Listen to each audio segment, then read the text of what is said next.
नमस्कार। निशुल्क ज्योतिष परामर्श केंद्र में आप सबका स्वागत है।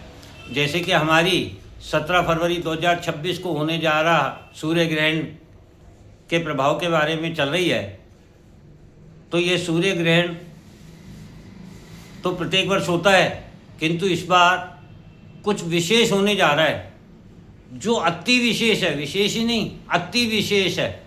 ऐसा ग्रहण युगों युगों में नहीं हुआ है जो दुनिया को पूर्ण रूप से बदल कर रख देगा। क्योंकि हमने आपको पूर्व में भी बताया था कि जब समस्त ज्योतिषाचार्य, वेदाचार्य, योगीचार्य, भविष्य वक्ता, साइंटिस्ट और सभी गुरुजन आपको बता रहे थे कि ये समय युग परिवर्तन का है, तब भी हमने आपको बताया था कि ये युग परिवर्तन हमारी सोच विचार को बदलने का कार्य करेगा। और मानव आसानी से अपने सोच विचार को नहीं बदल पाता है जब तक कि मानव को ठोकर ना लगे, अर्थात ऐसी ठोकर जो दिल और आत्मा को ठेस पहुंचाए।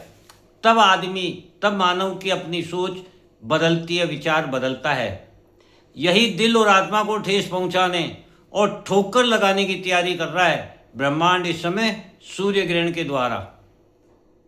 मतलब इतना बड़ा कुछ घटित होने जा रहा है जिससे मानव की रूह कांप जाए।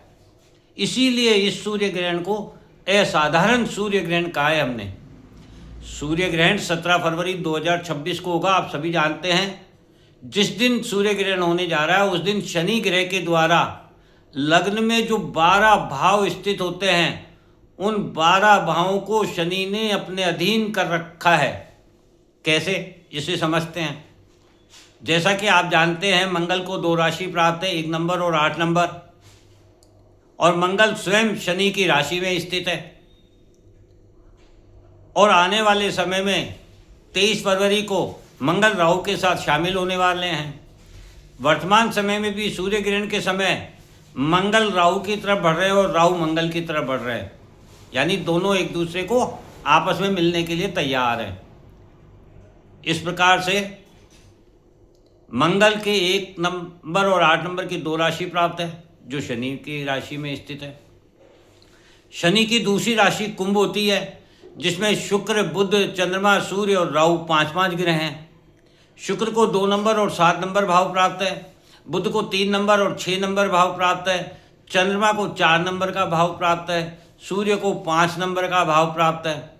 इस प्रकार से 1 नंबर से लेकर 8 नंबर तक के सारे ग्रह शनि के घर में स्थित है। और शनि स्वयं गुरु की मीन राशि में स्थित होकर के गुरु की दूसरी राशि धनु राशि पर अपनी 10वीं दृष्टि डाल रहे हैं। अर्थात गुरु की दोनों राशियों पर शनि का अतिक्रमण है। और शनि की शेष 2 राशि स्वयं की है, 10 नंबर और 11 नंबर।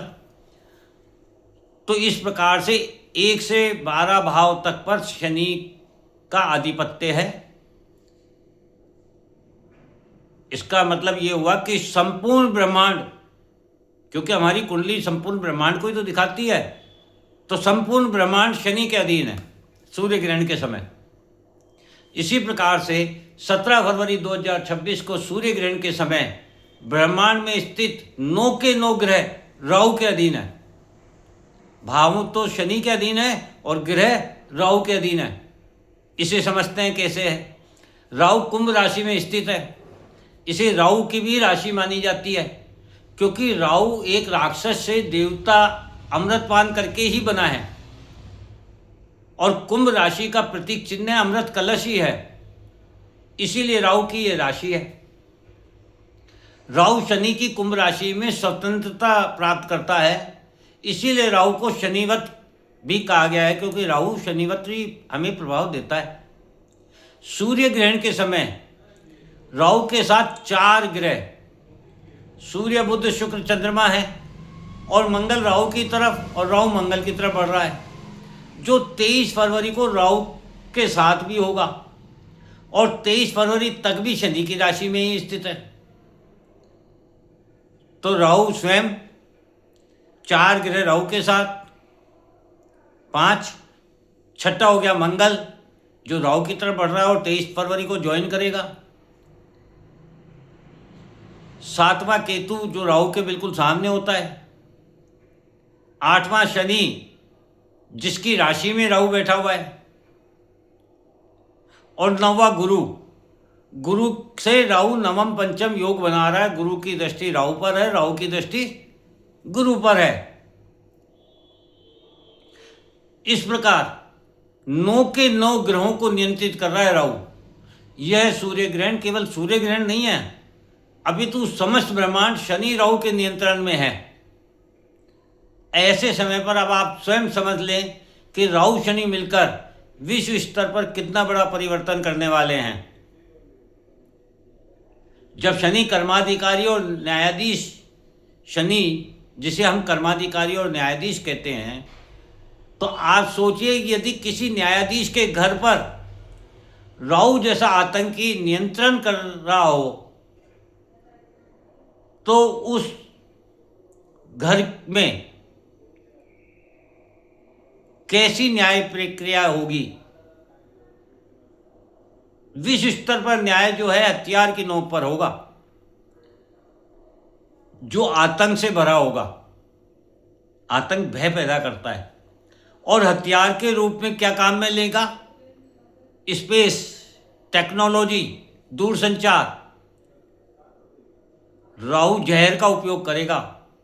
किस में करेगा इनका उपयोग? स्पेस का, टेक्नोलॉजी का, इंटेलिजेंसी का, हवा एवं पानी में करेगा।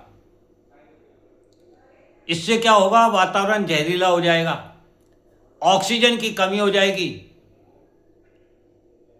अब ये जहर जो शब्द है ये क्यों आया? क्योंकि राहु सर्प है, सांप, जिसके पास जहर है, जो आप तक वाणी के द्वारा, दूर संचार के द्वारा, संवाद कम्युनिकेशन के द्वारा, हवा और जल के द्वारा पहुंच सकता है। इसलिए सबसे बेटर इस समय क्या है? अफवाहों से स्वयं को बचाकर रखना, पुख्ता इंफॉर्मेशन पर ही विश्वास करना और स्वयं के द्वारा भी वाणी पर नियंत्रण करके किसी के जीवन में जहर नहीं घोलना, अपितु राहत पहुंचाने का प्रयत्न करना। यही इस समय का सबसे बड़ा उपाय है। स्वयं बचें और औरों को बचाएं। इसीलिए यह असाधारण सूर्य ग्रहण है जिसके बारे में हमने आज चर्चा की। जय हिंद, जय भारत।